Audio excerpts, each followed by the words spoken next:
विधानसभा निवडणुकीच्या अगोदर महायुती सरकारने महिलांसाठी लाडकी बहीण योजना सुरू केली। या योजनेअंतर्गत पात्र महिलांना महिन्याला 1500 रुपये देण्यात आले। मात्र निवडणुकीत महायुतीला मिळालेलं बहुमत पाहता ही योजना त्यांच्यासाठी गेम चेंजर ठरल्याचं स्पष्ट झालं आहे। आचारसंहितेमुळे निवडणुकीच्या आधीची रक्कम मिळाली नव्हती।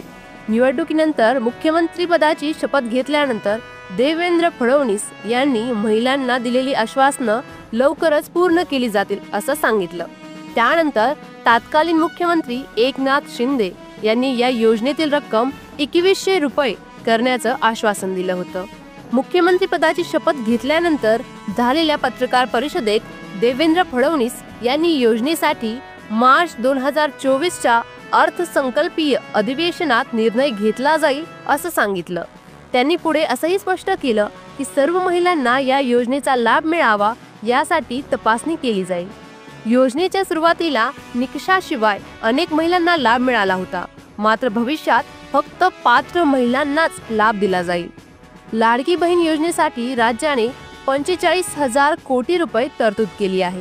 जर रक्कम 2100 रुपये करण्यात आली तर ही तरतूद 63,000 कोटी रुपयांवर जाईल। यामुळे योजनेचा भार तिजोरीवर मोठ्या प्रमाणात पडू शकतो।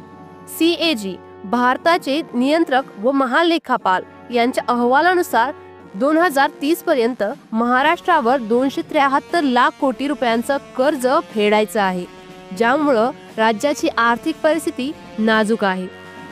मुख्यमंत्री फडणवीस यांनी योजनेसाठी फेर तपासणी करण्यावर भर दिला आहे। यामध्ये एकत्रित वार्षिक उत्पन्न 2.5 लाखांपेक्षा कमी असणं। दुसरी अट आहे विवाहित, विधवा, घटस्फोटित, परित्यक्त्या, निराधार महिलांनाच लाभ मिळणे। तिसरी अट आहे एकाच कुटुंबातील जास्तीत जास्त 2 महिलांना लाभ मिळणे। चौथी अट आहे कुटुंबाकडे 4 चाकी वाहन नसणे व 5वी अट आहे पतीने आयकर भरत नसणे।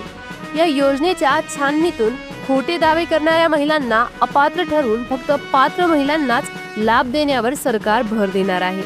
योजनेसाठी अर्ज करण्याची अंतिम तारीख 15 ऑक्टोबर 2024 होती आणि सध्या तरी नव्याने अर्ज भरता येणार नाही। शिंदे गटाचे आमदार संजय शिरसाट म्हणाले की नागपूर अधिवेशनात विशेष तरतूद करून योजनेची अंमलबजावणी केली जाईल।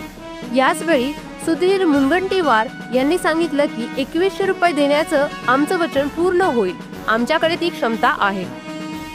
तर मित्रांनो, लाडकी बहीण योजना महिलांसाठी मोठी संधी आहे, पण राज्याच्या आर्थिक स्थितीवर आणि निकषांवर अवलंबून त्याचा लाभ कधी मिळेल हे येत्या काळात स्पष्ट होईल।